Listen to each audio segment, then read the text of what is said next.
សួស្តីអ្នកទាំងអស់គ្នាថ្ងៃនេះយើងនឹងបន្តអំពីការប្រៀបធៀបសាមនិងឯនេះភាគបន្តអូខេនៅខាងកឡោនសាមយើងប្រើវាសាម we use with positive sentence remember everyone okay and one more we use some with request okay with request មានន័យថាសំណពរឬក៏ស្នើសុំណាអូខេand one more we use some with offer មានន័យថាផ្ដល់ឬក៏ផ្ដល់ឲ្យណាអញ្ចឹងការប្រើប្រាស់ some គឺមានលក្ខណៈ3ណាទី1 we use some with positive sentence នៅក្នុងប្រយោគស្របណាទី2នៅក្នុង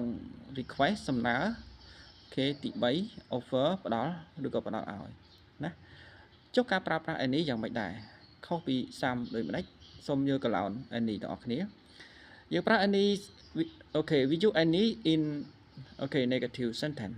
ណាអញ្ចឹងយើងប្រើ any នៅក្នុងប្រយោគបដិសេធអូខេខុសពី some យើងប្រើនៅក្នុងប្រយោគស្រប and one more thing we use any asking for information or availability អញ្ចឹងយើងប្រើ any ទី1ការសួររកព័ត៌មានឬក៏ភាពដែលមានណាអូខេអញ្ចឹងការប្រើប្រាស់ some និង any គឺខុសគ្នាបន្តិចណាដោយសារ some យើងមានករណី3ក្នុងការប្រើប្រាស់រីឯ any យើងមានករណី2សម្រាប់ប្រើប្រាស់ណាអូខេអញ្ចឹងភាគបញ្ចប់របស់យើងតកតងនឹងការប្រើប្រាស់ some any ហើយនឹងភាពខុសគ្នាត្រូវបានបញ្ចប់